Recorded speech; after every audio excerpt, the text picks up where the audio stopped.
Bien, dispongámonos entonces para conectarnos con nuestro ajustador del pensamiento, con nuestra parte espiritual. Cerremos los ojos si así lo deseamos.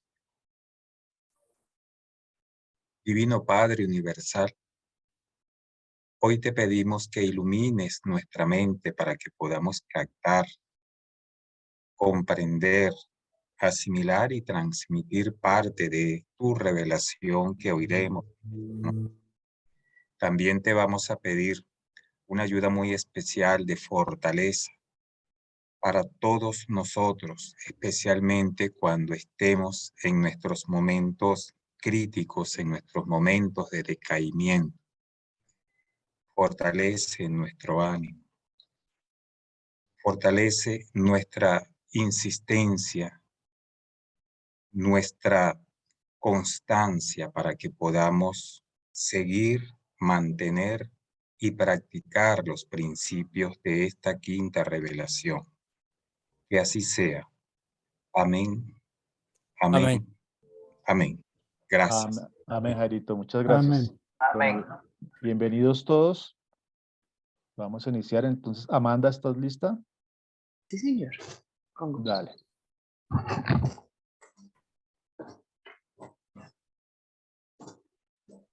El nacimiento y la infancia de Jesús.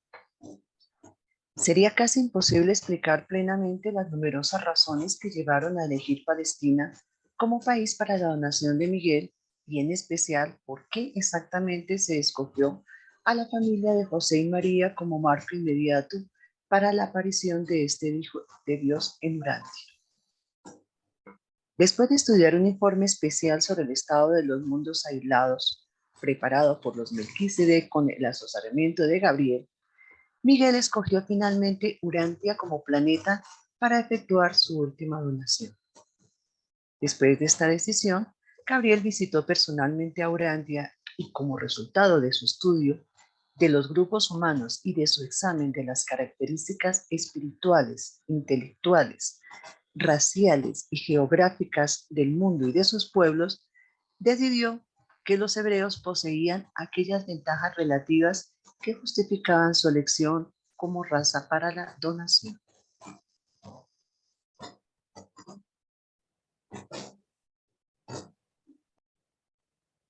Marcelino y Jairo, ¿algún aporte? Jairo, adelante.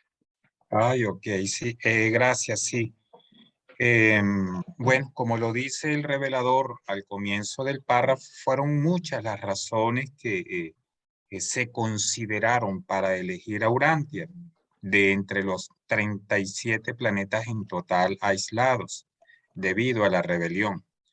Y nos dicen los reveladores en otros documentos, creo que en los documentos referentes a Melquisedec, que una de las causas que probablemente tuvo mayor peso fue que para elegir a los hebreos es que ellos eran un pueblo monoteísta, un pueblo que consideraba la existencia de una sola deidad y no de varias deidades.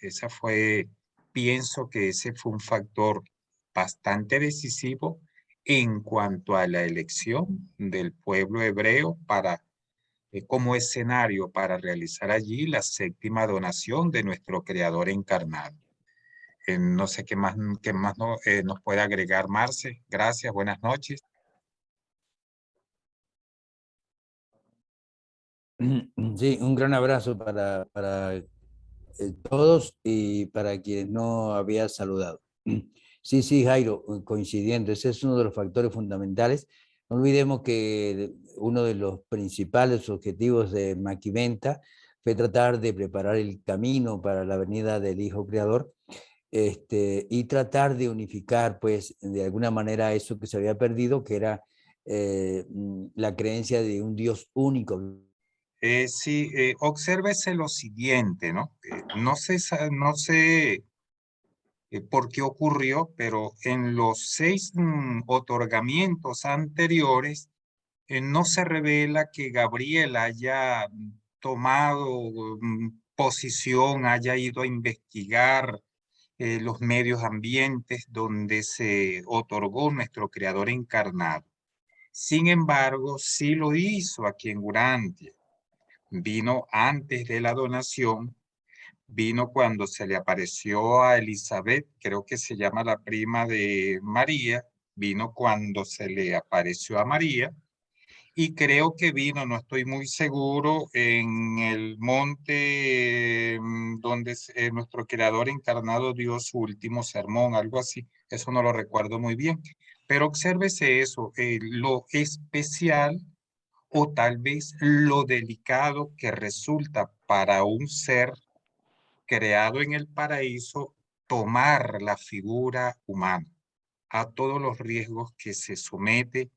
Posiblemente a eso se deba ese trabajo excelente de Gabriel y ese cuidado posiblemente con el que se planificó la misión de nuestro Creador encarnado aquí en Urantia. Era eso, gracias. Gracias, Jairito. Damos la bienvenida a Javier, al profe Luis. Bienvenidos. Sigamos.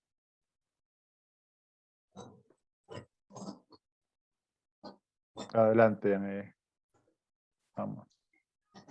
Cuando Miguel aprobó esta decisión, Gabriel nombró y envió a Urantia la comisión familiar de los 12, escogida entre las órdenes más elevadas de personalidades del universo, con el encargo específico de investigar la vida familiar judía.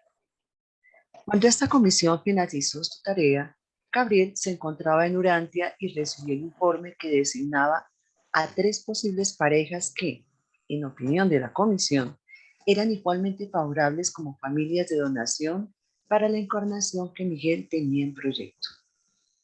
De las 3 parejas designadas, Gabriel escogió personalmente a José y María. Posteriormente se apareció en persona a María y le dio la grata noticia de que había sido elegida para ser la madre terrestre del niño de la donación.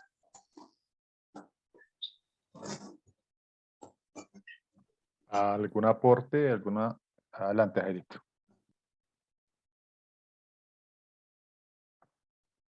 Estás muteado. Sí, es que siempre me cercioro de tenerlo apagado. Aquí le voy a pedir la ayuda a Marcelino porque habla de la comisión de los 12.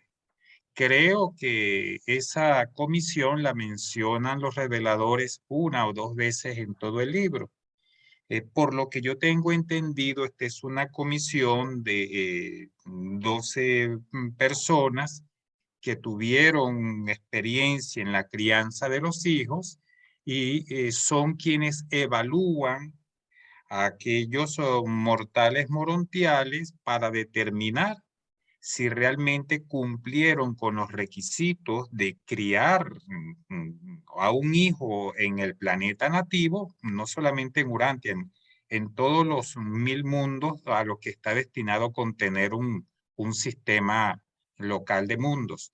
Entonces son estas personas que examinan y dictaminan si nos hace falta alguna experiencia en ese aspecto de la crianza de los hijos y posiblemente sean ellas las que den la autoridad o la autorización para entrar a compensar esa experiencia en los hogares de los hijos materiales. Eso es lo que tengo entendido. Marcelino nos puede ayudar un poquito en eso. Gracias. Bueno, hermanito, referente a esa comisión de los 12, bienvenida, Angelita, un abrazo fraterno y a las demás personas que se están integrando. Marcelino. Estamos compartiendo y orando por todas nuestras dificultades y superando todo. Ya estamos en eso, Angelita. Así es que con mucha fuerza seguir adelante. Sí. Muchas gracias, muchas gracias. He tenido varios inconvenientes. Sí, sí. Bueno, a seguir adelante con mucha confianza, Angelita. Nada fácil, pero todo posible.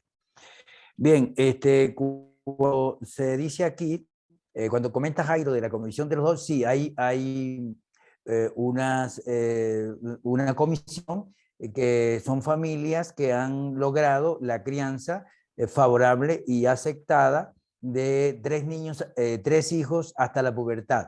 Entonces, esas experiencias que han sido bastante pletóricas de esas familias son a las cuales nos vamos a someter nosotros cuando estemos en los mundos de estancia para ver si hemos cumplido con con el requerimiento de haber sido, haber tenido la experiencia completa de papá o de mamá, y poder continuar, o simplemente tenemos que completarla ya o experimentarla ya si no la hemos experimentado acá en ningún nivel. Esa es una comisión, pero me parece, de acuerdo a lo que capto aquí, que esta es una comisión especial. O sea, por supuesto que existen esas comisiones de familia, pero esta como probablemente es una comisión muy especial porque aquí dice Gabriel nombró y envió a Urantia la comisión de familia de los 12, aparece incluso con letras mayúsculas, comisión familia y 12, y dice seleccionada entre las órdenes más altas de las personalidades del universo, entre las órdenes más altas, probablemente en los niveles ya más elevados, con una experiencia pletórica y con una experiencia bastante avanzada. Entonces, ellos venían a estudiar una serie de factores, entre los cuales la genética. La genética era importante porque se requería a una persona que tuviera por lo menos todo el potencial de alguna manera por encima del promedio y que pudiera ser de alguna forma garantizado de que tuviera pues esa tendencia a la cooperación. Y por supuesto, en los aspectos físicos, pues lo más favorable posible. Entonces, en ese sentido fueron elegidas estas parejas por esa tendencia intelectual, mental, de aspectos emocionales y todo lo que tiene que ver con esa parte energética, intelectual, y en los aspectos de orden físico, de orden material. Entonces, pues reunieron estas condiciones favorables y el mismo Gabriel, después de todo ese estudio, seleccionó a José y a María. Si hay alguna otra inquietud, con toda confianza. Gracias, Marcelino. Amanda, adelante, Amanda. Gracias. Marcelino, una pregunta. Cuando tú hablas de la parte física, ¿sería la parte genética? Sí, O sea, la que parte es cosa genética. de que el nuevo bebé no tuviera muchos problemas de salud. Sí, la parte genética. No olvidemos que las tendencias de orden físico tienen mucho que ver. Hay una cantidad de situaciones que pudieran llamarse en términos un tanto fuertes como taras, y hay otras posibilidades que pudieran llamarse en términos favorables como de alguna manera, vamos a decir, recuperación o restitución o de alguna forma, es decir, progreso de la especie a nivel genético. Entonces, eso es lo que quiere decir. Cuando hay esa liga que se produce en los planetas, cuando no hay la caída de un Adán ni de una Eva, se producen esas restituciones de orden físico que son tan favorables que van a tener una cantidad de aspectos en contra, o por lo menos para superar las enfermedades de orden físico, y el cuerpo tiene más posibilidades de duración. Por eso es que en la medida de que la liga genética sea favorable, en esa medida aumenta no solo la salud, sino la longevidad, la longevidad de vida. Y por eso cuando un planeta está cerca o está entrando a la primera etapa de luz y vida, la edad promedio es de unos 500 años. De manera pues de que es fundamental el hecho de la genética para un mayor grado de estabilidad de orden física y por supuesto mayor felicidad en ese sentido. Marcelino, Gracias, Marcelino. pues continuando con lo que pregunta Amanda, Jesús sobresalía sobre todas las personas que estaban en su época, porque tuviste, bueno, el emperador y todos los que lo vieron, ¿No crees que de pronto hubo alguna mejora para él, para que el cuerpo fuera mucho mejor?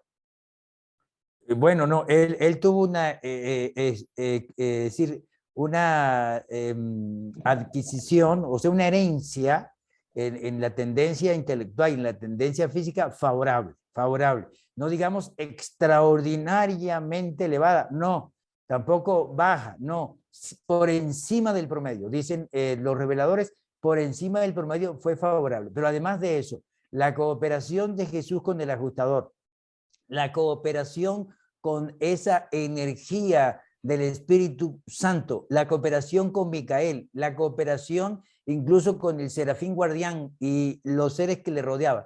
Eso ayudó a que esa genética fuera más favorable. Todo lo que tiene que ver con la cooperación del ser humano para modificar pensamientos, modificar palabras y modificar acciones de acuerdo a la voluntad divina, eso ayuda a elevar, en la opinión de Marcelino, la genética y ayuda a elevar la salud física. Entonces, eso fue uno de los aspectos que pienso yo que influyó mucho en Jesús con solo un pequeño problema digestivo por allá. Tuvo una excelente salud física. Gracias, Marcelino. Entonces, Amanda, continuamos entonces. Está muy chévere.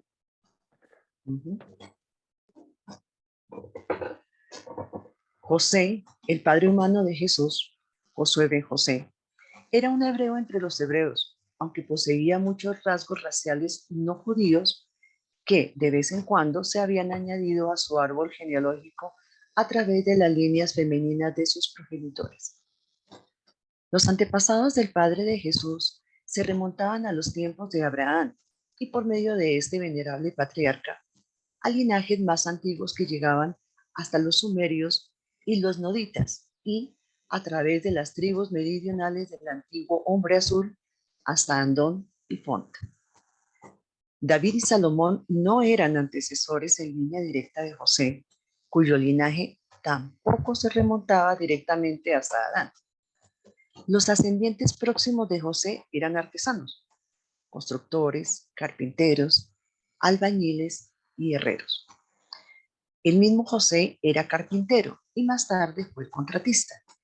Su familia pertenecía a una larga e ilustre línea de notables del pueblo, realzada de vez en cuando por la aparición de personalidades excepcionales que se habían distinguido en el ámbito de la evolución de la religión en Urantia. Gracias, Amanda. Adelante, Jairito. Ok, gracias. Buenas noches nuevamente. Sí, oyendo a Amanda leer estos párrafos, me preguntaba cuánta lógica o cuánta razón tiene la teoría de la memoria celular. Allí vemos que nos están hablando los reveladores de un linaje, una secuencia de ADN que se va transmitiendo de generación en generación. Y este linaje determinó en gran manera que esta pareja formada por José y María fuera elegida como padres terrenales de nuestro Creador encarnado. Entonces, eso no sé si refuerza, no sé cómo llamarlo, refuerza, apoya, eh, mm, arroja certeza sobre esa teoría que dice que nosotros traemos una información, además de la carga genética, una información en nuestras células y que esa memoria se va transmitiendo de generación en generación. A eso los estudiosos le han llamado la memoria celular. Es lo que tengo entendido de lo poco que he leído. No sé si alguno de ustedes maneja mejor el tema y nos ayuda un poco al respecto. Gracias. Gracias, Jairito. Dice José Niño que ahora el linaje es de generación en generación. Está pintado, José. Continuamos, Amanda, por favor. De generación en generación. El nacimiento y la infancia de Jesús. María, la madre terrestre de Jesús, descendía de una larga estirpe de antepasados extraordinarios que comprendía muchas mujeres, entre las más notables de la historia racial de Urantia. Aunque María era una mujer típica de su tiempo y de su generación, con un temperamento bastante normal, contaba entre sus antecesores a mujeres tan ilustres como Anón, Tamar, Ruth, Betsabé, Ansié, Cloa, Eva, Enta y Rat. Ninguna mujer judía de la época pues poseía un linaje que tuviera en común a unos progenitores más ilustres o que se remontara a unos orígenes más comprometedores.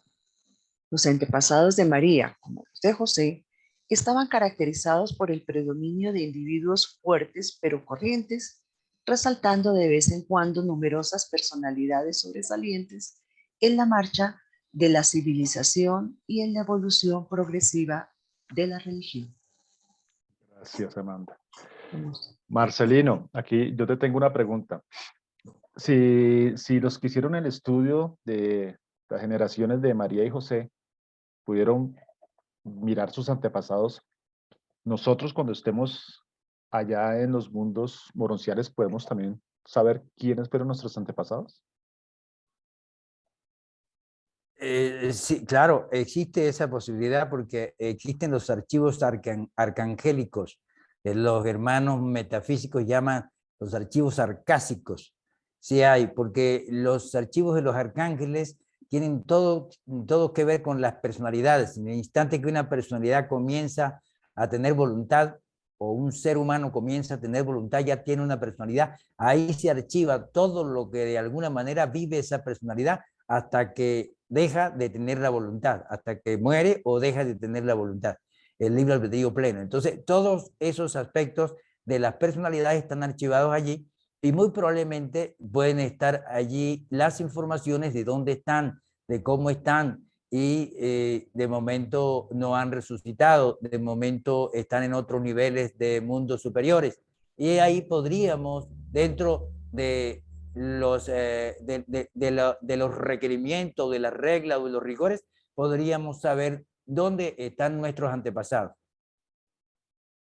Gracias, Marcelino. Le vamos a dar la bienvenida a Tatiana, a Oli. Acuérdense que Oli mañana es nuestra invitada. Y a nuestra amiga de, se me olvida la ciudad, de dónde es que nos acompaña. Maricé, Maricé. Sí, pero la ciudad, ¿cómo se llama? Galicia. De Galicia. Galicia. Y Galicia. Angelita tampoco le había dado la bienvenida. Gracias por acompañarnos. A Mario Aníbal también ya no le hemos saludado. ¿Ya estás ahí? Ok. ¿Nadie más? No. Perfecto. Si alguien tiene otra pregunta. A Miguel Soto, Wilson. A Miguel Soto, ¿dónde está? Ah, ya lo vi también. Es que se me movió para el centro. Dale, Jairo, gracias. Continuamos entonces, Amanda, por favor. Angelita, ¿tú puedes leer? Entonces, pidámosle a Angelita que nos ayude, por favor, para que Amanda descanse un tricito. Ay, muchas gracias. Estoy de un computador que no es mío, aquí estoy aprendiendo a manejarlo. Pero Gracias. Amanda, no te me vayas, ¿no? Por favor. No, señora, aquí fiel y firme. Adelante, Angelita. Gracias. El nacimiento y la infancia de Jesús. Desde un punto de vista racial, no es muy apropiado considerar a María como una judía. Por su cultura y sus creencias era judía, pero por sus dones hereditarios era más bien una combinación de estirpes siria, hitita, fenicia, griega y egipcia. Su herencia racial era más heterogénea que la de José. De todas las parejas que vivían en Palestina, en la época para la que se había proyectado la donación de Miguel, José y María poseían la combinación más ideal de vastos vínculos raciales y de dotaciones de personalidad superiores a la media. El plan de Miguel era aparecer en la tierra como un hombre ordinario para que la gente común pudiera comprenderlo y recibirlo. Por eso Gabriel eligió a unas personas como José y María para ser los padres de la donación.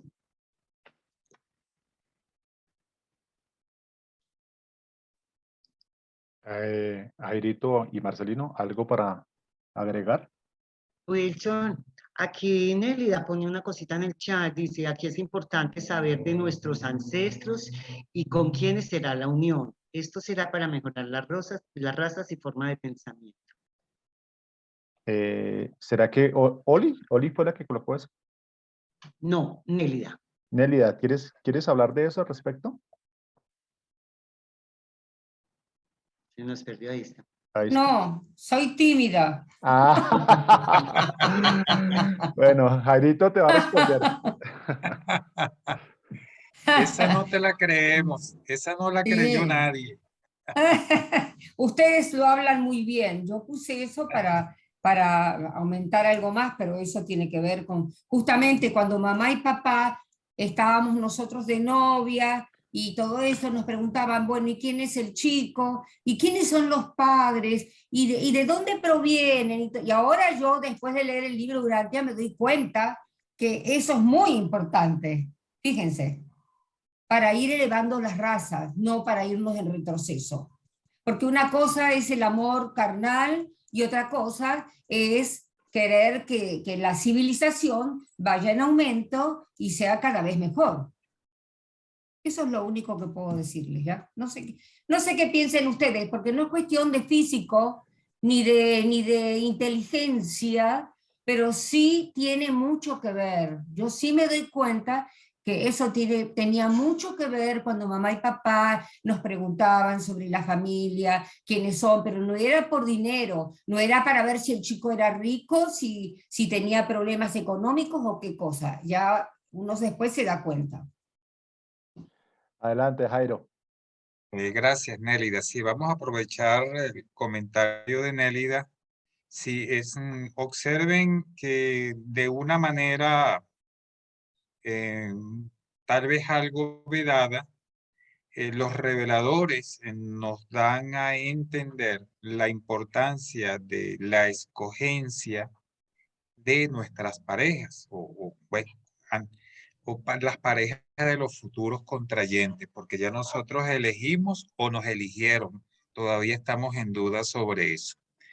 Eso es muy importante entonces, en considerar esa carga genética, tal vez porque no disponemos de los medios para remontarnos a ver quiénes eran nuestros tatarabuelos y todo aquello, pero sí tener una idea aproximada de los rasgos, las características, el carácter, la forma de ser de la pareja o de la persona que será nuestra pareja si tenemos la intención de procrear.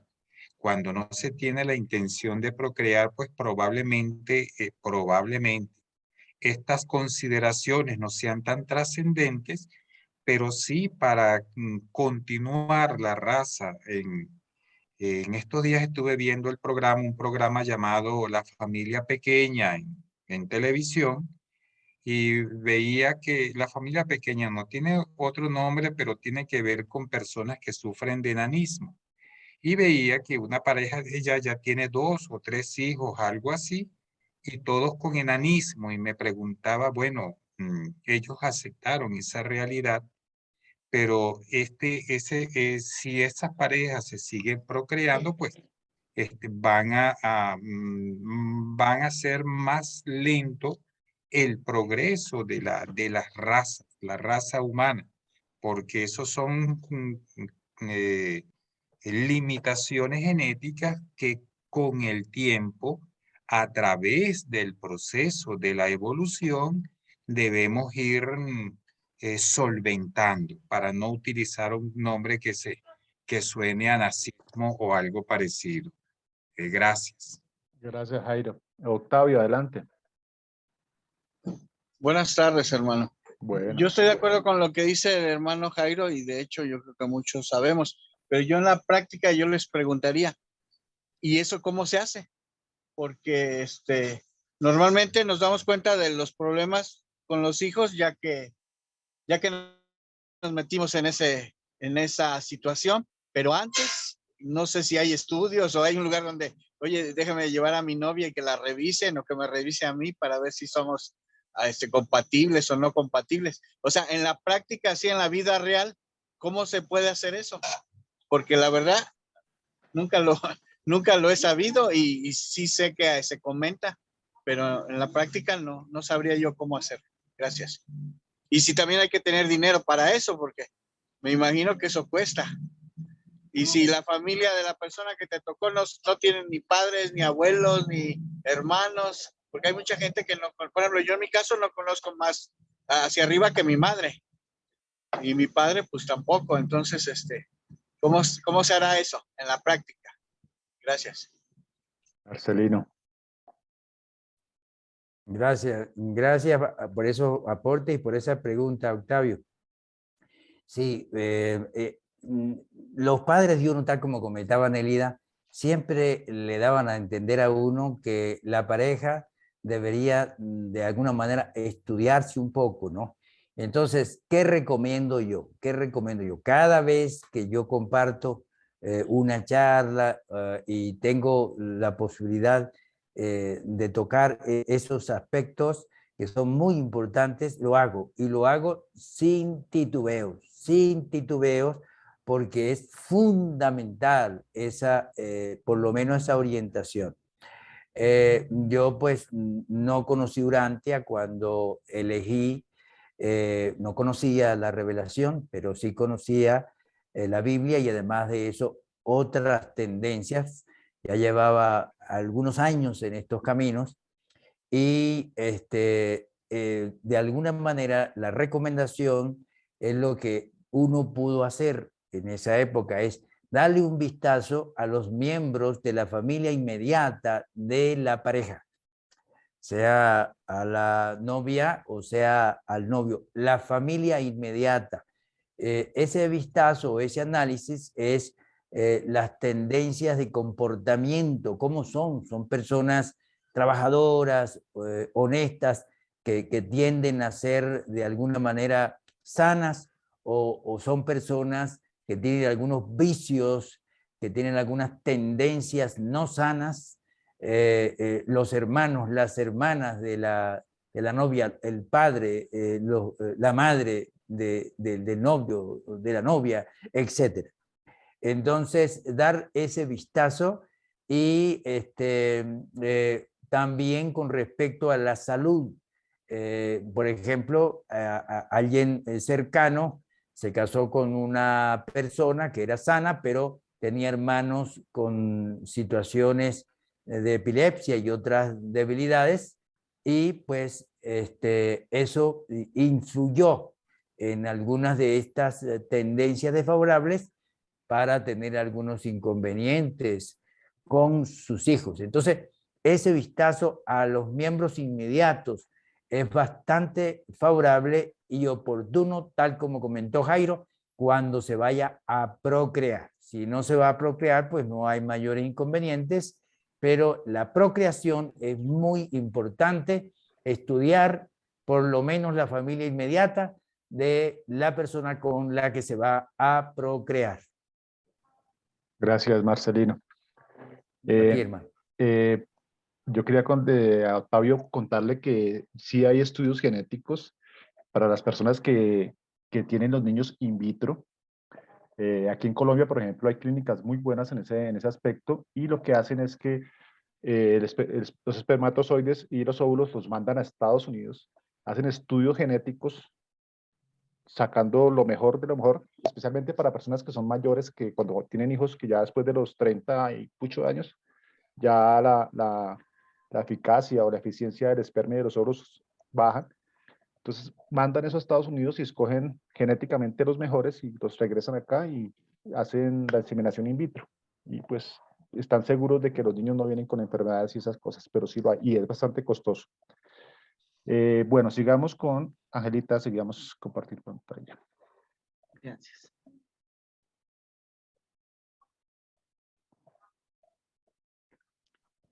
Segundo, Gabriel se aparece a Isabel. El trabajo que Jesús realizó durante su vida en Urantia fue empezado, de hecho, por Juan Bautista. Zacarías, el padre de Juan, pertenecía al clero judío, mientras que su madre, Isabel, Era miembro de la rama más próspera del mismo gran grupo familiar al que también pertenecía María, la madre de Jesús. Zacarías e Isabel, aunque estaban casados desde hacía muchos años, no tenían hijos. A finales del mes de junio del año 8 antes de Jesucristo, unos 3 meses después de que se casaran José y María, Gabriel se apareció a Isabel un día al mediodía, de la misma forma que más tarde hizo conocer su presencia a María. Gabriel dijo: Sigamos y hablamos después de la otra para escuchar las bueno, palabras. señor. Dale. Mientras tu marido Zacarías oficia ante el altar en Jerusalén y mientras el pueblo reunido ruega por la llegada de un libertador, yo, Gabriel, he venido para anunciarte que pronto darás a luz un hijo que será el precursor de este maestro divino. Llamarás a tu hijo Juan.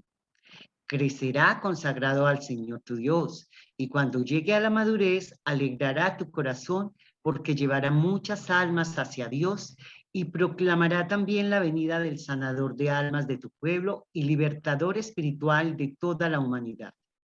Tu pariente, María, será la madre de este hijo de la promesa, y también me apareceré a ella. Esta visión asustó mucho a Isabel. Después de la partida de Gabriel, le dio muchas vueltas a esta experiencia en su cabeza, reflexionando largamente las palabras del majestuoso visitante, pero no habló de esta revelación a nadie, salvo a su marido, hasta que conversó posteriormente con María a principios de febrero del año siguiente. Gracias, Angelita. A ti. Marcelino, ¿y qué se hizo Jairito? Ahí están. La pregunta que me surge acá es, ¿no creen que también el nacimiento de Juan fue un nacimiento programado para que acompañara o hiciera toda la presentación de Jesús? ¿Qué opina? Adelante, Jairo. Gracias, Wilson, por esa excelente pregunta. Buenas noches de nuevo para todos. Sí, primero quería puntualizar lo siguiente. Dentro de este característico mundo espiritual que nos revela Urantia, la aparición de ángeles y otros seres espirituales es un hecho totalmente natural. No tiene nada de sobrenatural, no es milagroso. Podrían, a pesar de su espectacularidad, porque eso no es común, no es algo que ocurra todos los días, pues no tiene otras características. Es un hecho natural. Poco común, sí, pero natural. No hay que, o no es, no sería lo correcto hacer de esto un mito o la adoración de un ser, comenzar a adorar a un ser solo porque se apareció aquí en el plano físico. Ese es mi punto de vista con respecto a esas apariciones de seres espirituales. Y en cuanto a la pregunta de Wilson, a mí cuando reflexiono sobre el otorgamiento de nuestro Creador encarnado y toda su vida, para mí lo veo como una obra. Fue una obra. Se montó una obra, un proyecto, un plan. Se diseñaron estrategias, actividades y todo eso estuvo perfectamente coordinado. A mí no me cabe la menor duda de que los mortales que acompañaron a nuestro Creador encarnado como apóstoles, pues de alguna manera estaban dentro de los planes de nuestro Creador encarnado y todo su equipo celeste que le acompañó en esta misión.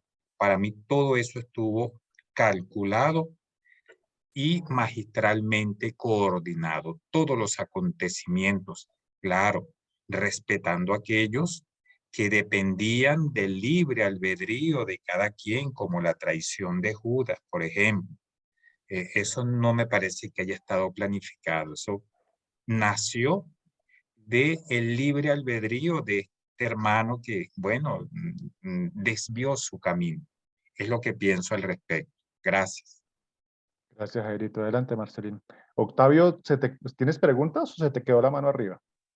Se quedó arriba, perdón, no Ok. sabía que bajarla. Gracias. Adelante, Marcelino. Gracias, hermano. Sí. Tal como comenta Jairo, el proceso siempre es natural. Pero no obstante, Douglas, Wilson, referente a la inquietud sobre Juan Bautista, piensa Marcelino, pienso yo, que ya se había hecho un estudio también de la genética o de la tendencia intelectual de este hijo. Y, por supuesto, con el supremo y sagrado respeto de los libres albedríos de cada quien, entonces ya se tenía la idea del potencial que se podría producir de un descendiente de Zacarías y de Isabel. Y entonces, en ese caso, fue esa tendencia hereditaria favorable, fue ayudada por una educación muy favorable, ya que era hijo único y le dedicaron un tiempo muy especial a él.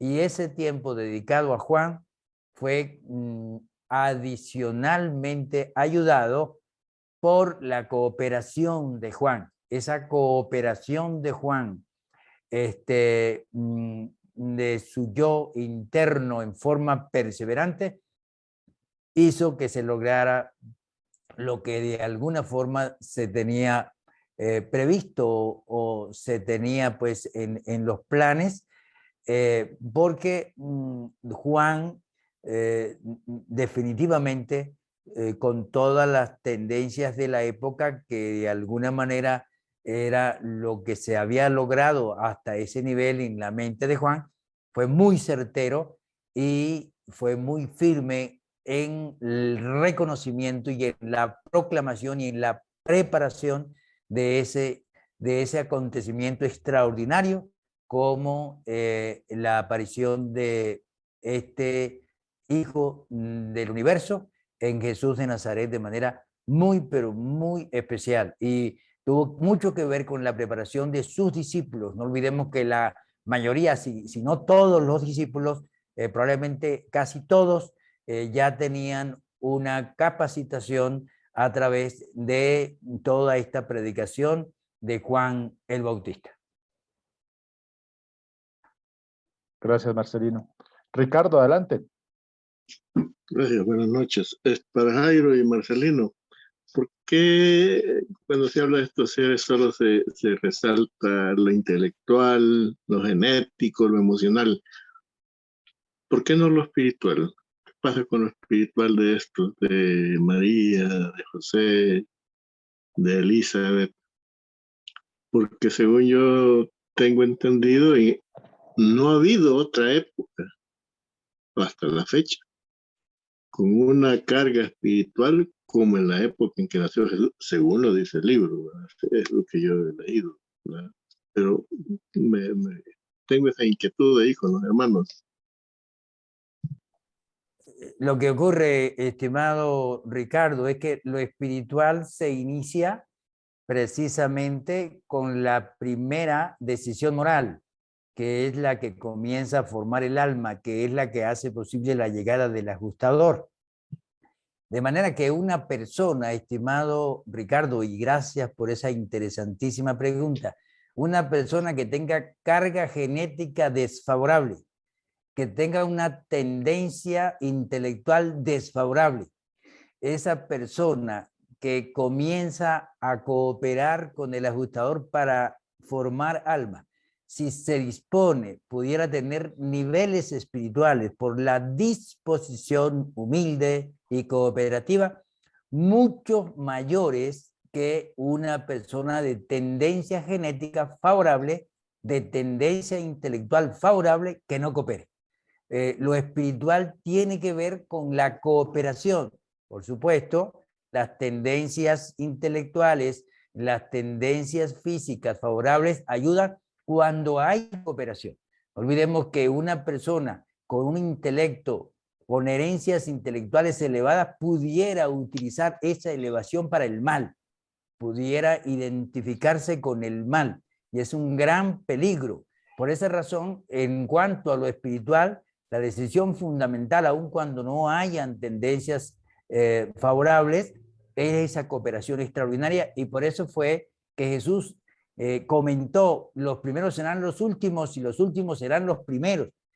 ¿Por qué? Porque personas como las prostitutas con las cuales Jesús se encontró se dispusieron y cooperaron, y aun cuando eran descalificadas en cuanto a la salvación por los jerarcas de la época, Jesús les dio el visto bueno, y probablemente ellas iban a ser espiritualmente las primeras, y esto que se creían agarrarle como decimos en Venezuela, la chiva a Dios, entonces podrían ser los últimos si cooperaban. Entonces eso es, estimado Ricardo, y agradecemos esa inquietud interesante. Adelante, Angelita. Gracias. Una preguntita con respecto a las razas y a los colores de las razas. No es que Urantia no dice que vayan a desaparecer, sino que se van fusionando hasta formar una buena y excelente raza, es verdad, pero no es que las vayan desapareciendo, porque ya desapareció la verde, la azul, la violeta. Entonces, esta fusión de nosotros los que estamos, ¿qué pasa? O sea, ¿se van a seguir fusionando o desaparecen o qué pasa? Angelita, el objetivo es que en la medida de las posibilidades y en la medida de la diseminación de esta quinta luz, en esa medida de los esfuerzos de la ciencia y de los esfuerzos de todos los que de alguna manera están claros ante la nariz de uno, que ve a sus familiares cuando tienen una elección inadecuada, a ver cómo se degrada en cierta medida la misma familia de uno cercana. Entonces, cuando se va tomando conciencia, allí se va cooperando, y mucho más en un mundo donde no existe una dirección directa, como el caso de un Adán y de una Eva. Entonces, hasta ahora tenemos herencias que son bien favorables, especialmente esas herencias que nos han dejado la combinación de la raza nodita con la raza adanita. Hay todavía muchas personas con herencias favorables, y mientras que esas herencias se vayan encontrando, se van produciendo especímenes humanos cada vez con mayor grado de favorabilidad intelectual y física, y por supuesto, al tener más favorabilidad intelectual y física, posiblemente la potencia espiritual, la posibilidad espiritual sean cada vez mejor. Entonces, esto se va a ir amalgamando en la medida de que se vaya aumentando la conciencia. Entonces se va a ir amalgamando esas tendencias que cada vez van a ir creciendo, lo que llaman los niños índigos, lo que llaman los niños cristal, etcétera, que es lo que Urantia llama los genios.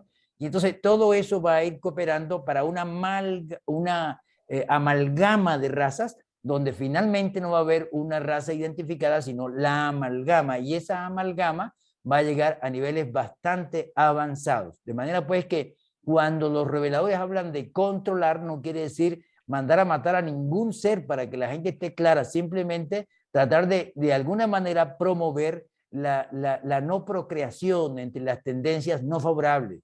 Yo, en vez de llamarlas degeneradas, las llamo no favorables, para que de alguna manera sea más suave el término. Entonces eso, Angelita, al final, ¿qué va a pasar en una época de luz y vida? Que va a haber una sola raza amalgamada, pero de manera bastante favorable, a tal punto que llega a los niveles de edad promedio de 500 años, que es lo que nos comentan los reveladores. Bueno, perdón, qué pena, Wilson, otra cosita antes de darle paso a Jairo, ¿sí? Eso estamos hablando de ir amalgamando lo mejor que queda, pero aquí en este planeta, todos somos diferentes, no hay ningún igual a otro. Me refiero también en muchas cosas, por ejemplo, no todos somos genios, no todos somos buenos físicos, no todos entendemos con rapidez una instrucción, no todos somos los matemáticos que hacemos este cálculo, porque todos somos diferentes. ¿Qué pasa con esa parte de la diferencia que hay? No hablando de colores, no hablando de razas o de personas que no son favorables, como dice usted, sino que es que también a nivel intelectual todos somos diferentes. Entonces, ¿qué fusión puede haber ahí para yo lograr ser como, o para llegar a ser, o que haya esta fusión de que todos seamos genios, todos buenos matemáticos, todos buenos químicos, porque aquí no lo logramos, aquí todos somos diferentes. Yo doy mi opinión después de la opinión de Jairo, hermano, adelante.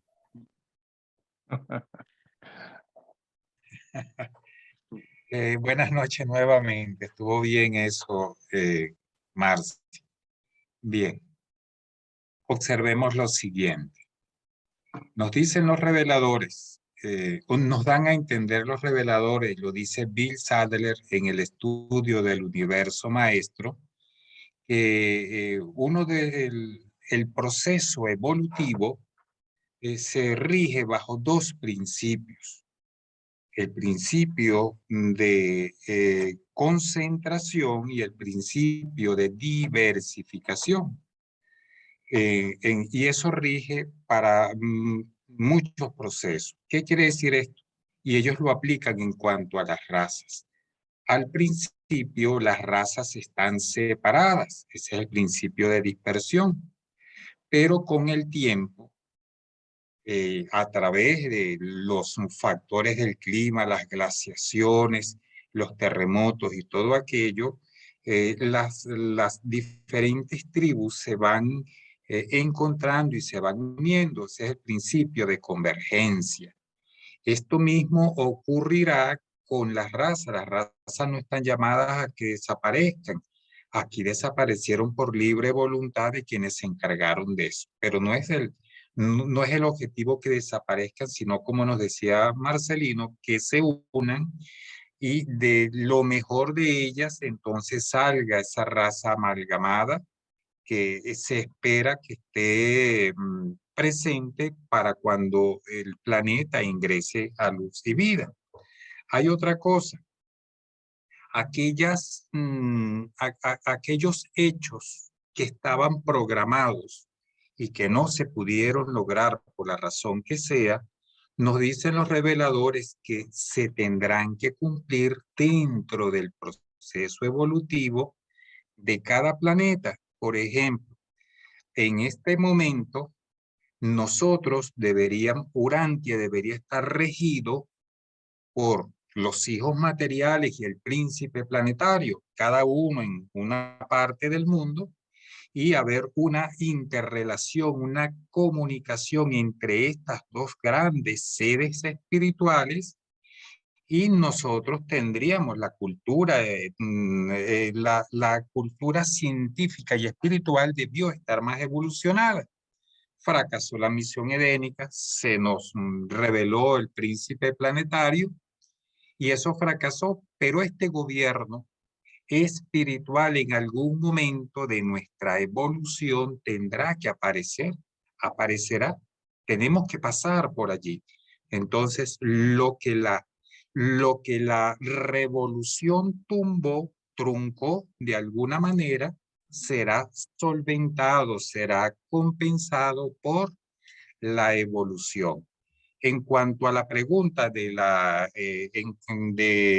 Angelita, la segunda inquietud de Angelita, bueno, nos dicen los reveladores que los hijos abunales se han otorgado en cualquier cantidad de profesiones.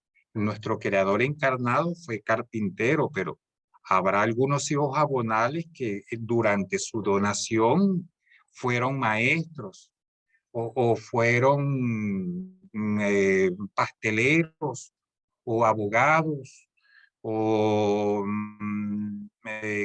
otra de las diferentes profesiones que hay en el mundo donde se otorgaron. Entonces yo pienso que no es que debamos llegar a ser inteligentes todos o científicos todos, sino los que nos tocó, aquello que elegimos ser acá en nuestra efímera vida. Nosotros no vivimos más de, bueno, gracias a Dios si llegamos a los 80 años, pero ya con nuestras facultades muy disminuidas. Yo pienso que el plan divino consiste en eso, en el amalgamiento de las razas, en la variedad que produce el cruce genético, Y eso va a contribuir a recuperar o a compensar toda esa carga genética adámica que perdimos por la falta de Adán y Eva. Era lo que les quería agregar. Gracias. Gracias, Jairito. Vamos a primero las damas. Maricé, adelante. Hola, buenas noches. Yo quería decir sobre este tema, porque ya lo hemos tocado varias veces, yo simplemente quería pues aportar mi experiencia personal y lo que yo veo en mi entorno, en lo que he visto desde que soy pequeña. A ver, por un lado, en mi familia, por un lado, yo pertenezco a una familia de militares. En los militares aquí históricamente pedían antecedentes. Para meterse en los militares pedían un estudio a qué familia pertenecías. Por el otro lado, yo pertenezco a una familia de agricultores aquí en Galicia. La mayor parte de gente de Galicia son agricultores. Los agricultores no tienen ni memoria de qué familia pertenecen, son todos normales, porque los agricultores de aquí en Galicia en el siglo XIX, la mayor parte pertenecían a un terreno y eran campesinos, o sea, estaban asalariados e incluso había esclavitud en el siglo XIX. Todo esto lo digo porque, y luego además, a partir después de la posguerra, o sea, aquí lo que se pretendía era procrear, o sea, había muerto mucha gente, necesitábamos gente y no se ponía bueno, a ver, entre las familias nobles sí, sigue esa tontería de ¿ti de quién eres? Aquí me preguntaban a mí cuando yo salía, ¿ti de quién eres? Que querían saber si tenías vacas, si no tenías vacas, si tenías terrenos, si no tenías terrenos. La genética no es lo importante era a qué familia pertenecías y si conocían al padre, al abuelo, pero por lo que se comunica de boca en boca en los pueblos, en la parte de Galicia. En la parte de Extremadura, que es de donde viene mi padre y la familia militar, en esa zona sí que se daba importancia a la abolengo, a la nobleza, pero la nobleza es de papel. Entonces, eso, que nadie se ponía a hacer aquí y por los siglos de los siglos, aquí nadie se ha puesto a hacer ningún análisis genético, nunca. Entonces, yo creo que es más cultural que otra cosa. Luego, en el libro nos han dicho que se ha producido una mezcla sobre todo en Europa, porque en España nos hemos quedado con los que venían del norte de África. Han venido de Europa, pues, aquí no hay ningún problema y siempre se casan con las personas que viven aquí. O sea, claro, si nos ponemos así, siempre hay desconfianza cuando un grupo de personas vienen de fuera, pero después de un periodo de adaptación todos nos mezclamos. Entonces, pues eso, que yo pienso que sí, que es importante la genética, pero yo no voy de casa en casa preguntando ¿de quién eres? No. Lo importante desde mi punto de vista es la educación, la formación, la intención y la espiritualidad es lo que menos se pregunta cuando tú mantienes una relación o inicias relación. La juventud no piensa en eso. Piensa en si tienes un trabajo, si no tienes un trabajo y punto y se acabó. Y luego sobre lo que dijo Jairo de que la memoria de las células. Yo lo he leído también y lo he visto, lo hemos comentado, también se ha comentado varias veces sobre la memoria y yo, como ha salido tantas veces voy a buscar sobre esto porque la verdad me interesa. Y luego hace poquito he visto un documental de un antropólogo que explica cómo con el estudio en Atapuerca, es una cueva de la prehistoria aquí en España. Bueno, imagino que conocéis Atapuerca todos porque es una de las cuevas del Paleolítico más importantes de Europa. Y bueno, estudiando los restos de Atapuerca, pues se ha descubierto un antecesor, no es un antecesor, sino un protohumano común en Europa anterior al Australopithecus, al Sapiens y al Sapiens sapiens. Y bueno, entonces eso cambia todo lo que nos enseñaron en el colegio cuando yo estudié esto, que esto se estudia en biología, a partir de un determinado nivel en el colegio, pero se ha cambiado ese estudio al descubrir esto en Atapuerca, al descubrir esto, pues se tiene que cambiar la redacción de lo que es nuestra prehistoria, que ya no es el siglo XVIII, siglo XIX, no, son años y años anteriores en el paleográfico. O sea que eso, que voy a buscar sobre eso y también sobre la genética, sobre la memoria genética, porque yo particularmente sí que creo en la memoria genética, porque lo he leído varias veces y bueno, eso. Y nada, eso, que creo que lo más importante es la espiritualidad y que estamos en un punto en el que ya todos estamos mezclados y sobre todo en Europa y en Hispanoamérica, creo. Gracias, Maricé. Marcelino, adelante. Quisiera darle la palabra a mi colega Javier.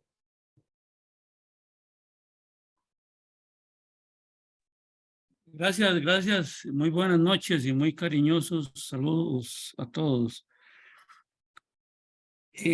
Todo lo que habla el libro de Urantia sobre la evolución del ser humano aquí en nuestro planeta está claramente entendible de la perspectiva de el objetivo de establecer a Urantia como un planeta luz y vida con una sola raza, ¿ok?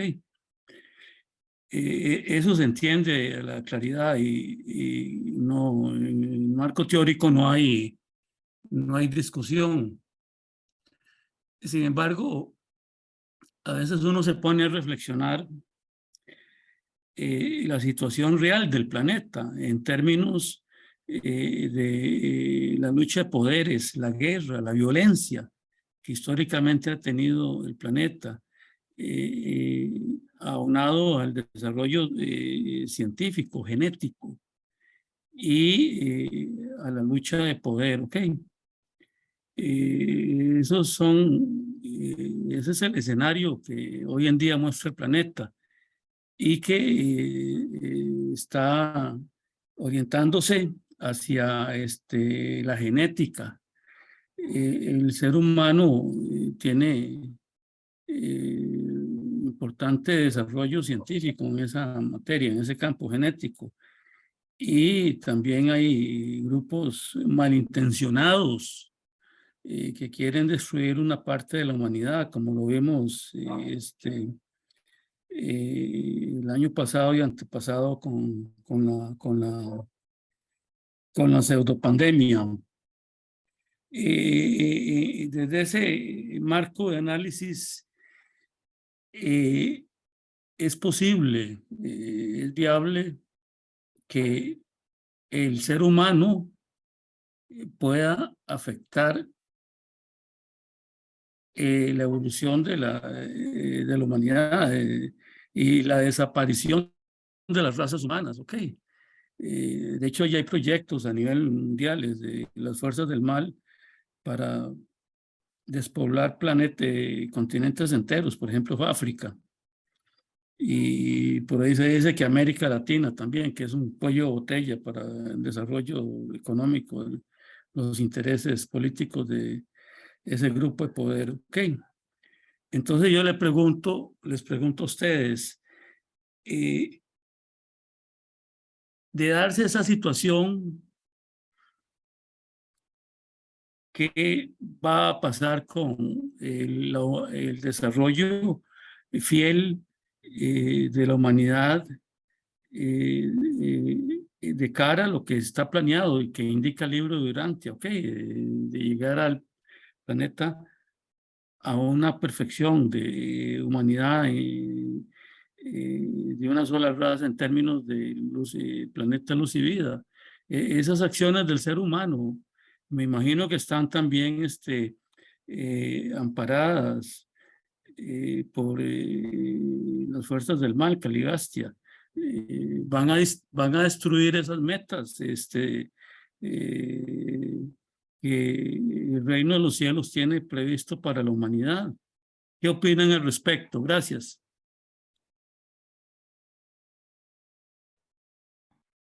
Gracias, Javier. Hermanito, no sé si Octavio tiene algo similar. Octavio, no sé si tú tienes alguna otra inquietud. No, solamente quiero comentar lo que está en el libro, en la página 592. Creo que este es un problema que venimos arrastrando porque no se dio cumplimiento en la primera etapa planetaria, que es el hombre después del príncipe planetario. Si me permiten leer nada más un párrafo. ¿Sí? Dice, las razas se purifican y alcanzan un elevado estado de perfección física y fuerza intelectuales antes del fin de esta era. El desarrollo primitivo de un mundo normal está grandemente ayudado por el plan de proveer el crecimiento de los tipos más elevados de mortales con una disminución proporcional de los más inferiores. Fue el fracaso de vuestros pueblos primitivos el no discriminar entre estos tipos, lo que explica la presencia de tantos individuos defectuosos y degenerados entre las razas urantianas de hoy en día. Uno de los grandes logros de la Edad del Príncipe es esta restricción de la multiplicación de los individuos mentalmente defectuosos y socialmente ineptos. Mucho antes de la época de la llegada de los segundos hijos, los Adanes, la mayoría de los mundos se dedicaban seriamente a la tarea de la purificación de la raza, cosa que los pueblos de Urantia aún no han emprendido seriamente. Este problema del mejoramiento de la raza no es una empresa tan extensa si se lo ataca en esta edad inicial de la evolución humana. El periodo precedente de luchas tribales y dura competencia en la supervivencia racial ha eliminado la mayoría de las cepas anormales y defectuosas. Un idiota no tiene mucha oportunidad de supervivencia en una organización social tribal primitiva y guerrera. Es el falso sentimiento, fíjese lo que dice, es el falso sentimiento de vuestras civilizaciones parcialmente perfeccionadas el que fomenta, protege y perpetúa los linajes completamente defectuosos de las razas humanas evolucionarias. No es ternura ni altruismo prodigar compasión inútil a seres humanos degenerados, mortales, anormales e inferiores, insalvables. O sea que esto debió haber sido un proceso que se debió haber iniciado desde épocas anteriores para que no tuviéramos nosotros ahorita ese problema. Gracias. Gracias a ustedes, Octavio. No sé si quería agregar algo, Wilson. ¿Tú querías agregar algo? No, Marcelino, adelante. Ok, gracias. Bueno, mire, Angelita, con respecto, Jairo comentó algo sobre eso, con respecto a las diferencias pues tienen que ver con la personalidad, o sea, las personalidades son totalmente distintas, pero también aumentan las diferencias las distintas razas.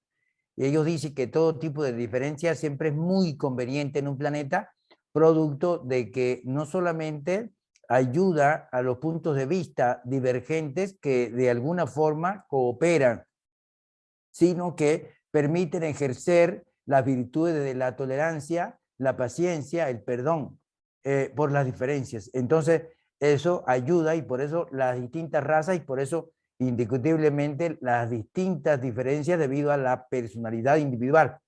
Entonces, eso es muy importante. Las diferencias van a continuar aún con la raza amalgamada, pero son cada vez diferencias menos hostiles. Es importante reconocer entre las diferencias hostiles o los fanatismos o los radicalismos a las diferencias fraternas. Por ejemplo, hay competencias angélicas, pero cuando hay un ser celeste que resulta victorioso, hay una alegría de los demás. Entonces, esas son diferencias en competición y puntos de vista. Pero ¿qué ocurre? Que cuando hay un tipo de competencia hay una gran fraternidad, porque hay alegría por el triunfo de uno.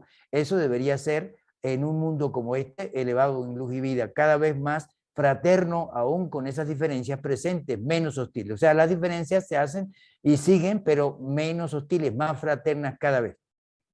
Por un lado. Por otro lado, en cuanto a lo que comenta nuestro estimado Javier, es importante estar claro que aun cuando no tenemos un Adán y una Eva, aun cuando no tenemos un príncipe planetario con su grupo corpóreo, producto de la rebelión, desde el día del Pentecostés tenemos un gobierno especial planetario.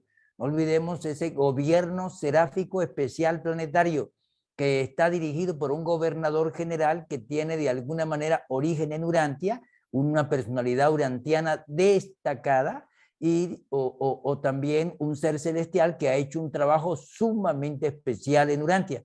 Entonces, de esos 24 que se han, que se llaman los 24 consejeros, de los cuales se dan nombre de 16, entonces se toma uno, porque 8 son temporales, son nombrados por los 16, se da uno cada 100 años, con un grupo de serafines que están acá de consumación, serafines que han llevado un proceso de evolución extraordinario y han llegado al paraíso, serafines que han pasado por más de 1.000 millones de mundos gloriosos y se llaman serafines de consumación. También tenemos 12 jefes de cada uno de estos cuerpos y un jefe del cuerpo completo de los 12, que es un supernafín primario. El supernafín es hijo del Espíritu Infinito. No olvidemos eso. Entonces, ¿qué ocurre? Que hay un gobierno seráfico, tenemos un observador altísimo aquí pendiente y hay una cantidad de seres que están muy atentos a este proceso. De manera pues de que sí, definitivamente hay preocupación. Y por cierto, uno de los párrafos que me llama la atención es el párrafo del documento 110, página 1207 de la sección 4. Dice ese párrafo: durante muchos miles de años, tal como muestran los registros de Jerusalén, no olvidemos que Jerusalén es la capital de Satán y en nuestro sistema de mundo, donde reinaba Lucifer y ahora reina la Naforch. Dice, tal como muestran los registros de Jerusalén, en cada generación de seres humanos urantianos han vivido menos y menos seres que podían funcionar con seguridad con ajustadores autoactuantes. ¿Qué significa ajustadores autoactuantes? Ajustadores de gran experiencia que siempre buscan intelectos favorables, intelectos que tengan una tendencia bastante favorable. Esos son los autoactuantes o ajustadores que han tenido experiencias previas en otras mentes muchas veces.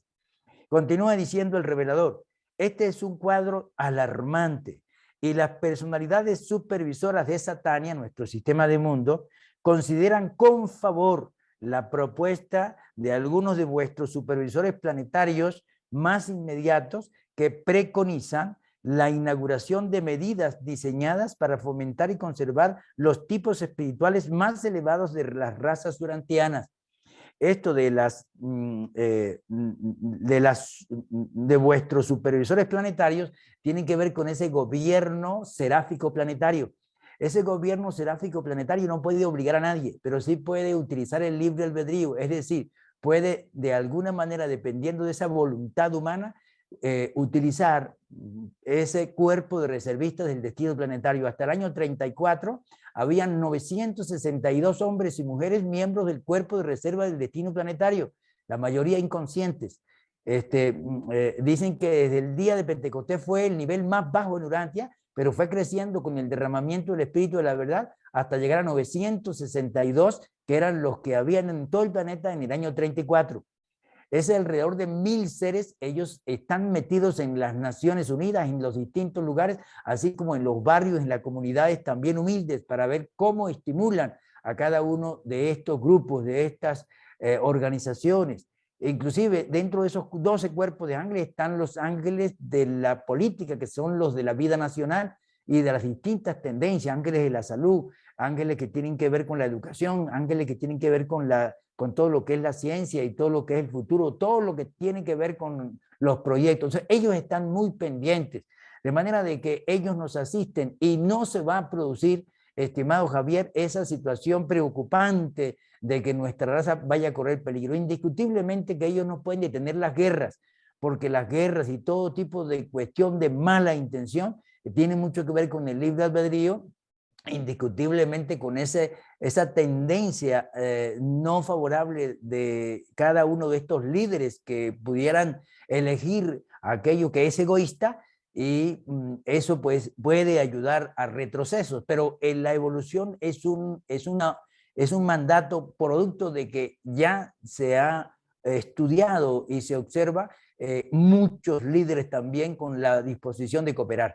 Entonces, esa cooperación de los pocos con la mayor disposición va a ayudar enormemente a que los muchos también vayan cooperando y finalmente se va a lograr, pero no va a ser tan rápido lo de Urantia. De manera de que tenemos que tener mucha, pero mucha paciencia y seguir trabajando, pero no se va a dar una destrucción de la humanidad. ¿Por qué? Porque hay un grupo de seres que estamos cooperando a la manera nuestra con todas las fuerzas de nuestra voluntad y capacidad. Aunque seamos pocas personas, eso va a dar grandes resultados y sigue dando grandes resultados. De manera puede que a seguir adelante con mucha fuerza, con mucha disposición, para que esto sea verdaderamente exitoso, y van a ser exitosos. Los reveladores nos dicen que por más dificultad que tengamos en Urantia, no olvidemos que va a triunfar la religión de Jesús, y al triunfar la religión de Jesús significa que vamos a salir adelante genética, mental y espiritualmente avanzados. Así es que a seguir trabajando con la mayor perseverancia posible. Muchas gracias, Marcelino. Muy agradecido. Gracias, A ti, Marcelino. hermano. Adelante, Octavio. No, perdón, hermanito. Es que se me olvida bajar la mano, disculpe. Bueno, Maricé, adelante, por favor. Hola, yo solo quería recordar, que me he acordado ahora, la legislación posterior a la Segunda Guerra Mundial, que se prohibió la eugenesia, los estudios genéticos, la destrucción de las razas, bueno, todo ese movimiento que ha generado distintas constituciones por toda la sociedad occidental. Por lo tanto, que el camino es más que evidente que el camino internacional legislativo ha ido muy separado del párrafo que nos ha recordado hace poquito, creo que ha sido Octavio, que ha leído. Y nada, eso es la evolución aquí en este planeta. Pero bueno, yo me agarro a lo que ha dicho Marcelino ahora mismo. Perfecto, gracias. Amanda, ¿estás por ahí todavía? Amanda. Sí, señores, es que no me quería conectar. Para que no te me fríes. No. Seguimos. Con gusto. Dame un segundo que se me achicó la pantalla. Ya.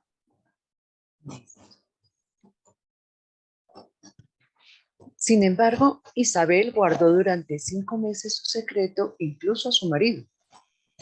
Cuando le contó la historia de la visita de Gabriel, Zacarías permaneció muy escéptico y dudó de toda la experiencia durante semanas, consintiendo solamente en creer a medias en la visita de Gabriel a su esposa, hasta que ya no pudo dudar de que estaba esperando un hijo. Zacarías estaba extraordinariamente perplejo ante la próxima maternidad de Isabel, pero no puso en duda la integridad de su mujer, a pesar de su propia edad avanzada. No fue hasta unas 6 semanas antes del nacimiento de Juan cuando Zacarías, a consecuencia de un sueño impresionante, se convenció por completo de que Isabel iba a ser la madre de un hijo del destino, el encargado de preparar el camino para la venida del Mesías.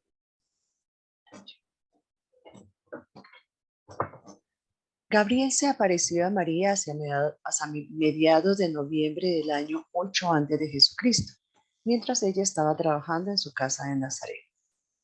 Más adelante, cuando María supo, sin lugar a dudas, que iba a ser madre, persuadió a José para que la dejara ir a la ciudad de Judá, a 7 kilómetros en las colinas al oeste de Jerusalén, para visitar a Isabel. Gabriel había informado a cada una de estas futuras madres de su aparición a la otra. Naturalmente estaban impacientes por encontrarse, comparar sus experiencias y hablar del futuro probable de sus hijos. María permaneció 3 semanas con su prima lejana. Isabel contribuyó mucho a fortalecer la fe de María en la visión de Gabriel, de manera que ésta regresó a su hogar más plenamente dedicada a la misión de ser la madre del Hijo del Destino, a quien muy pronto debería presentar al mundo como un bebé indefenso, como un niño normal y común del planeta. Qué foto tan hermosa. Jairo o Marcelino, ¿algo para aportar a este punto? Adelante, Marcelino. Sí, hermanito, es importante aclarar que aunque se dice que Juan es hijo del destino, también, así como se habla de Jesús, Juan era un ser totalmente normal como nosotros, al igual que Jesús, totalmente normal. Y la diferencia fundamental entre Juan y Jesús es que claro, con las diferencias de personalidad natural, pues, pero la diferencia fundamental es que en el caso de Juan tenía una sola naturaleza, la humana, como nosotros, como nosotros. En el caso de Jesús, habían en él 2 naturalezas, la humana, derivada de José y María, y la divina, derivada de la conexión de Micael.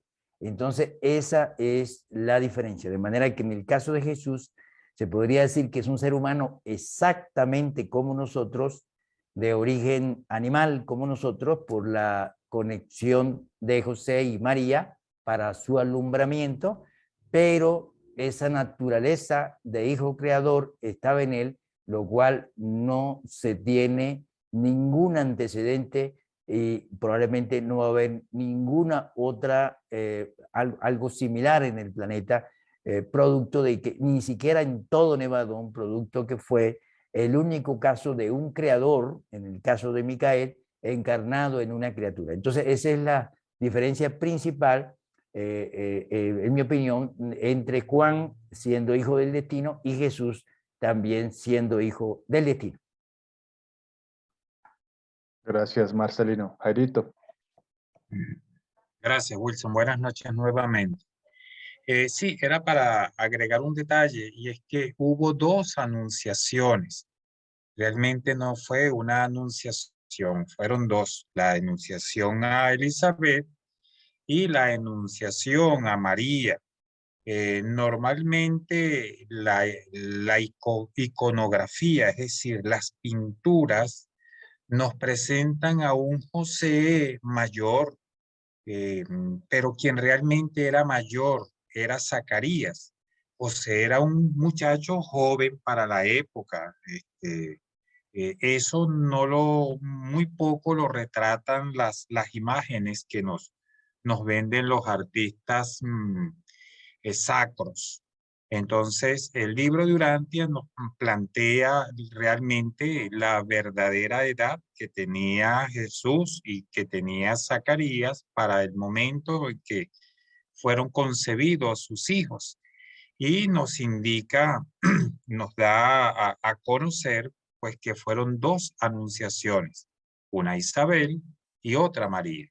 Era lo que les quería agregar. Gracias. Gracias, Jairito.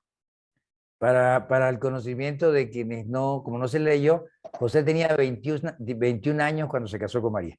Tenía 21 años. No dice la edad de María, estaría alrededor de los 17 años por allí, pero no dice la edad de María. Sí, la de José, 21 años de edad. Gracias, Marcelino.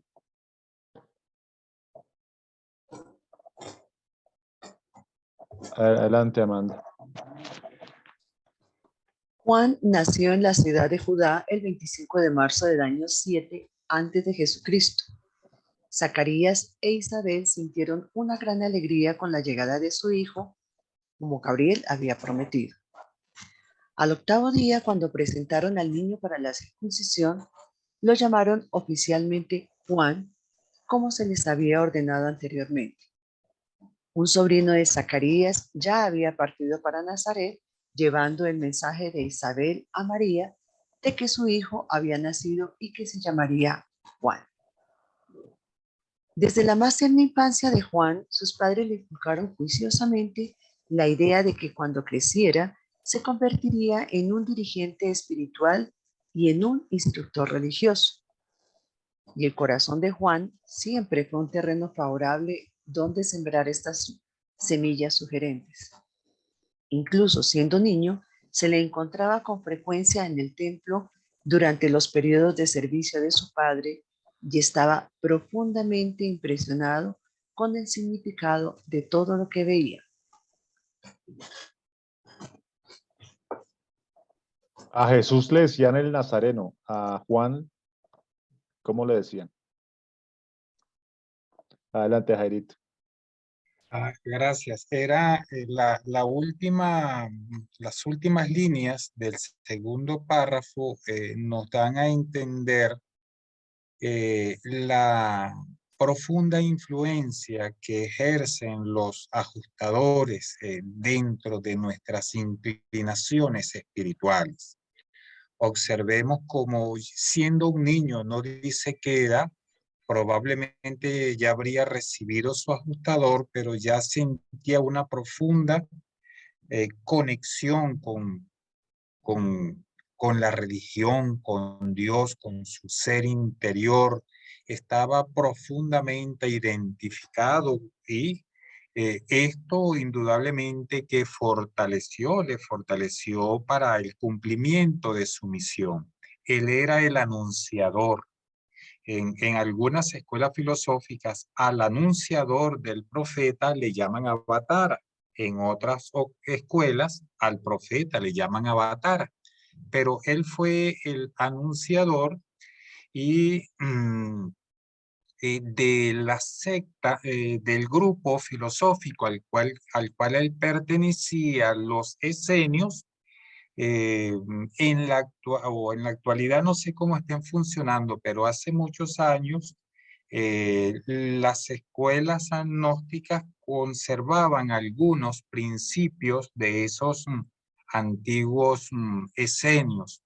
Ellos se consideraban a la mujer, como nos decía un apóstol, no recuerdo el nombre ahorita, Marcelino sí lo sabe, que la mujer era un mal necesario.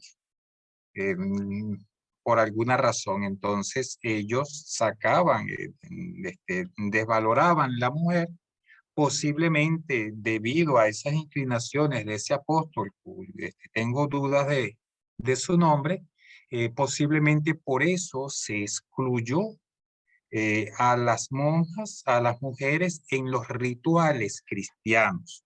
Se dejó exclusivamente para ser ejercidos por los hombres. Es una posibilidad, una teoría que siempre he tenido al respecto. Era lo que les quería agregar. Gracias. Adelante, Marcelino o Octavio. No sé quién pidió la palabra primero. Octavio. Adelante, Octavio. Sí, hermanito, mire, aquí en el documento 113 nos dice, pero desde el autootorgamiento de Micael se los ha asignado según la inteligencia, la espiritualidad y el destino humano. Intelectualmente, la humanidad se divide en 3 clases. Dice, los de mente subnormal, que no voy a entrar en detalles, que es la primera. La segunda, los del tipo normal, que somos yo creo que el promedio de todos los que estamos en la mayoría. Pero hay la tercera clase, que es la que me llama la atención y que yo pienso que esa fue Juan. Dice, los que tienen mente supernormal, aquellos de gran poder de decisión e indudable potencial de logro espiritual, hombres y mujeres que disfrutan de mayor o menor contacto con sus ajustadores residentes. Y ya después habla de los miembros de distintos cuerpos de reserva del destino. Pero bueno, lo que yo quiero expresar es que probablemente Juan haya sido de este grupo. Gracias. Gracias, Octavio. Marcelino. Es probable, hermano Octavio, es probable porque esos 3 tipos de mentes es lo que hay. Los de subnormal no llegan los ajustadores producto de la falta de un pleno libre albedrío. Dice que para ellos hay la asistencia de un batallón de serafines, de querubines para que los asista. Y esos seres, pienso yo, que tendrán la oportunidad en las guarderías infantiles, que se les dé la oportunidad de continuar tal como se hace con los niños que mueren pequeños sin tomar la decisión moral, e incluso algunos que mueren sin haber recibido el ajustador. Todos los dementes normales son los que tienen libre albedrío y se desarrollan en los 7 niveles del logro psíquico, y los que tienen mente supernormal son esas tendencias bastante favorables a nivel intelectual, pero también peligrosas cuando el ego toma la rienda. Entonces, lo ideal sería que el espíritu tomara la rienda y no el ego. Entonces, esas personas de mente supernormal que se dejan llevar por el ego es un gran riesgo para la humanidad. Entonces, por esa la importancia. Juan, Jesús era nazareno, porque Jesús se crió, no fue porque nació en Nazaret, se crió en Nazaret, por eso nazareno. Pero Juan, nuestro hermano Jairo, por supuesto, está allí conectado con el caso de los esenios, porque los esenios, ellos mencionan a los esenios y comentan sobre los esenios, y Jesús tuvo inclusive conexión con personas de esenias, pero Juan era nazareo, y estaba, y por cierto, lo que comenta Jairo, se abstenían de casarse, tenían pues ciertas dificultades, no solo con la cuestión de la mujer, etcétera, el matrimonio, sino ellos se abstenían de tocar, por ejemplo, contaminarse con tocar cadáveres, se abstenían de cortarse el cabello. Sansón pertenecía a los nazareos, y creo que Samuel también, y Juan pues fue nazareo, y precisamente en los nazareos él predicó, y de allí uno de los grandes líderes de esa comunidad nazarea que estaba allí cerca de Nazaret, o cerca del lago de Galilea, en un lugar llamado Engedi. Entonces fue Abner. Abner era uno de los líderes nazareos que de alguna manera fue influenciado por Juan, y fue finalmente el jefe de los apóstoles de Juan, y dio un gran resultado, aunque era muy radical, y por eso se fue a Filadelfia, se enfrentó con los apóstoles de Jerusalén y con el mismo Pablo, y por eso ni lo mencionan en el Nuevo Testamento. De manera pues de que eso es Juan, tal como lo comenta Jairo, anunciador, y después se conoce como el Bautista, y por esa razón pues hizo ese papel extraordinario, se capacitó de manera muy especial y trató de conquistar a toda la comunidad nazarea, aunque no lo logró, pero por lo menos captó a algunos de los miembros como ese líder de esa comunidad llamado Abner. Entonces eso es lo que quería agregar, estimado Wilson. Gracias, Marcelino. Jairito, antes de darte la palabra, Javier Puerto colocó acá, dice, Juan de la Orden de los Nazareos, sí, ya Marcelino nos explicó, dice, quien estaba en contra de las mujeres tuvieran un estatus espiritual fue Saulo de Tarso, luego Pablo. Adelante, Jairito. Sí, gracias a Marcelino y a Javier. A Javier por esas aclaratorias. Y sí, eso es correcto. Sobre los apóstoles, pues ahí no domino ese aspecto. Siempre he tenido confusión quién era Pablo y quién era Saulo. En algún momento trabajaré sobre eso. En cuanto a la mente subnormal, nos dicen los reveladores en el documento 101 que los ajustadores, para poder llegar a las mentes, primero necesitan que esa mente de ese individuo esté preparada y haya sido preparada por los 7 espíritus ayudantes de la mente. Cuando los 7 no pueden actuar, cuando el espíritu ayudante de sabiduría no puede coordinar con los otros 6 o coordinar a los otros 6, entonces el ajustador no puede llegar a esa mente donde no pueden, donde no se produce La coordinación de los 7 espíritus ayudantes de la mente es una mente subnormal, independientemente de cualquier compromiso genético, morfológico o hereditario que tenga la persona. Era lo que les quería agregar. Gracias. Gracias, Jairito. Seguimos entonces por aquí. Marcelino, adelante. Hermanito, como han mencionado en algunas oportunidades a nuestro gran y extraordinario Pablo de Tarso, con el permiso de nuestro hermano Octavio, que por supuesto, al igual que mi persona, tiene una profunda admiración por Pablo, y yo también, pero los reveladores confirman de que Pablo es una de las 7 grandes personalidades que efectivamente ayudaron a unir lo antiguo con lo nuevo, de las más sobresalientes. También confirma que es uno de los 3 grandes pilares para el avance de la religión cristiana, con todos sus desajustes y todos sus efectos y todas sus fallas. Pero los reveladores no titubean en mencionar ciertos efectos de cada uno de los apóstoles y especialmente de Pablo. Y dice esto que, permítame, Wilson, que vale la pena porque se ha mencionado el caso de por qué Pablo tenía cierto rechazo hacia las mujeres, y eso pues no cooperó de manera favorable para esa disposición a darle el debido reconocimiento a la mujer como lo hizo Jesús. Dice aquí en el documento 89 de la sección 3, el renunciamiento y la humillación, eso que se golpeaban y que se camina de rodillas y que se pagan promesas, ¿no? Y en ese documento, sección 3, página 977, dice así. Esto es sumamente interesante y es un poco fuerte para los bíblicos, pero esta es la realidad, pues. Dice: era tan solo natural que el culto del renunciamiento y la humillación llamara la atención a la gratificación sexual. El culto de la continencia sexual se originó como rito entre los soldados antes de emprender la batalla.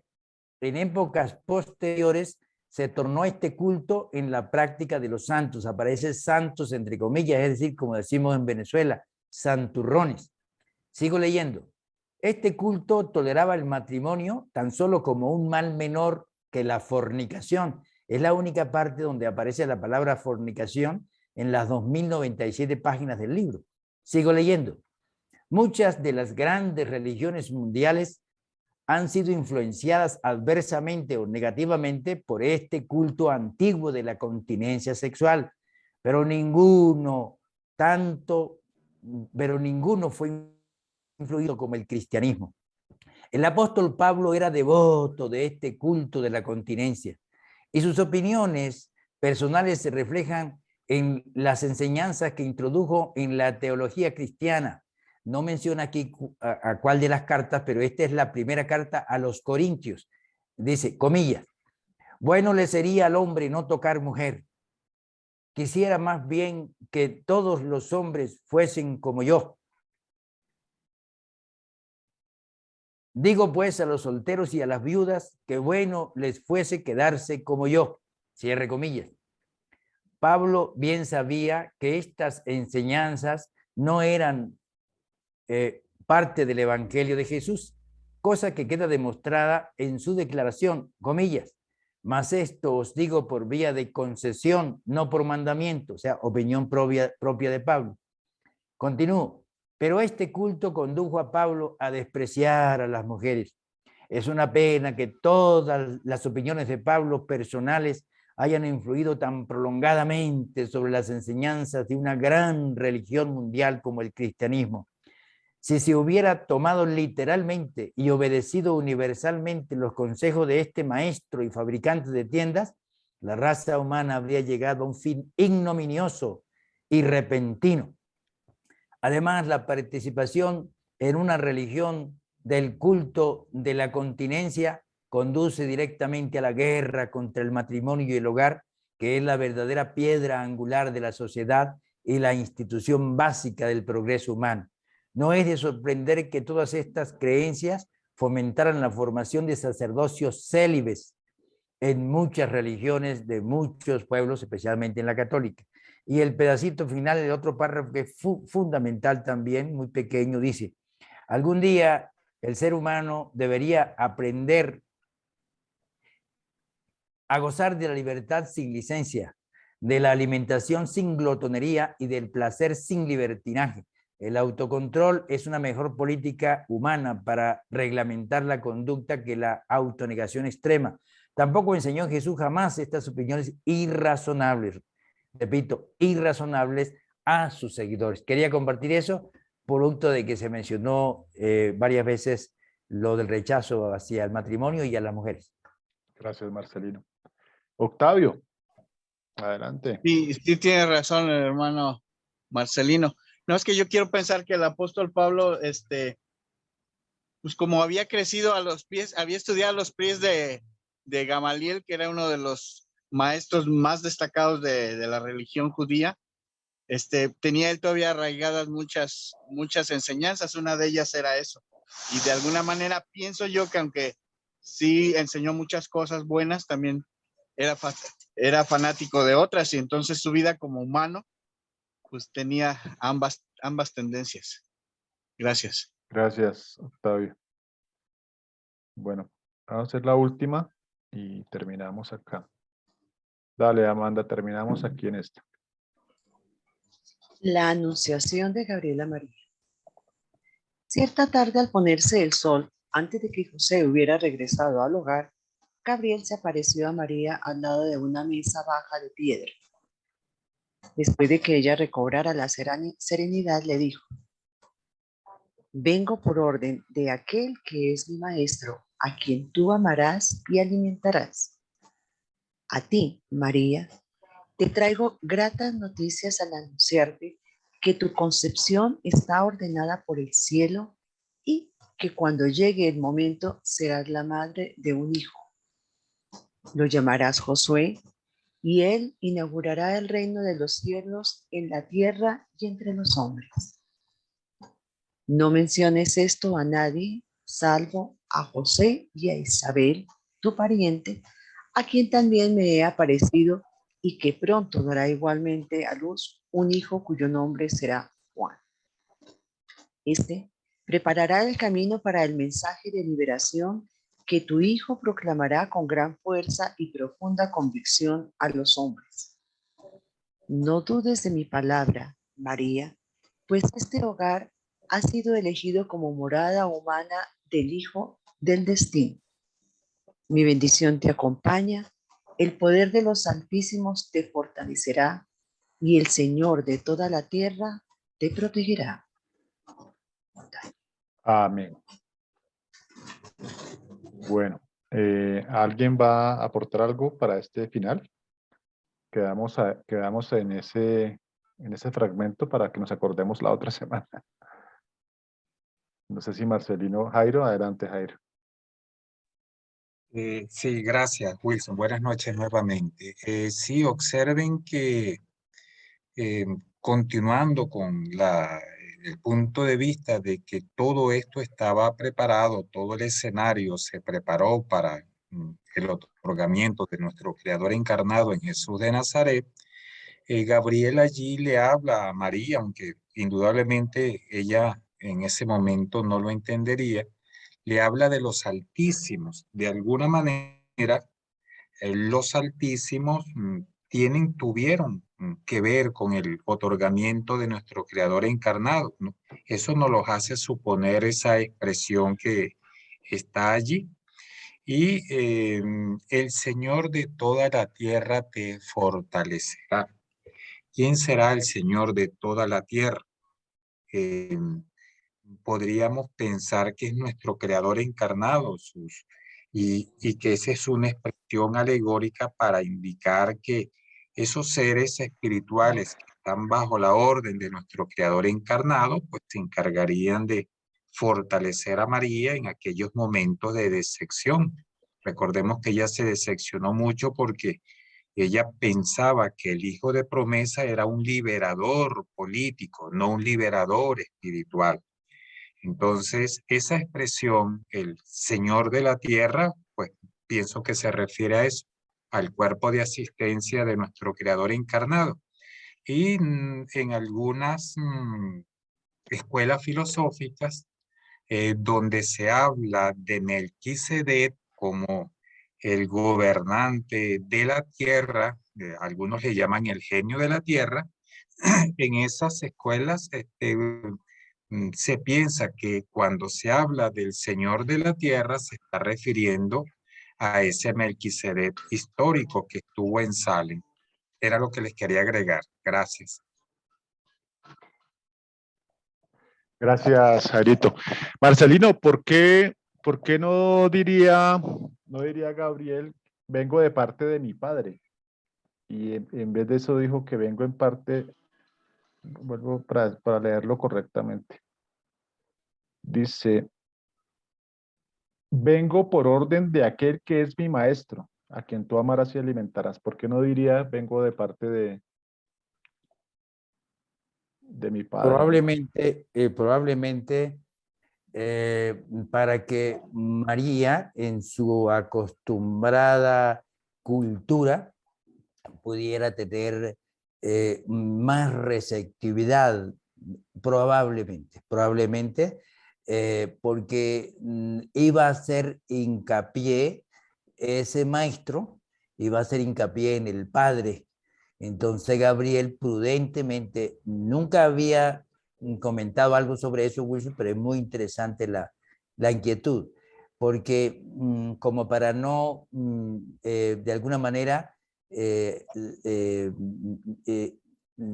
adelantar esa base de su creador, de su Señor, que era, vengo de mi Padre, porque él sí venía del Padre, en el sentido de que esa era la base de su mensaje, ¿no? Representante del Padre, y por eso seguramente eligió como mi maestro, ¿no? Mi Señor. Y acuérdense que siempre se hablaba de su soberano para todas las personalidades celestiales que estaban en Urantia, ¿no? Su soberano. Entonces, eso seguramente, y que se acoplaría un poco más con la receptividad de María. Eso es lo para que no confundirla. pienso.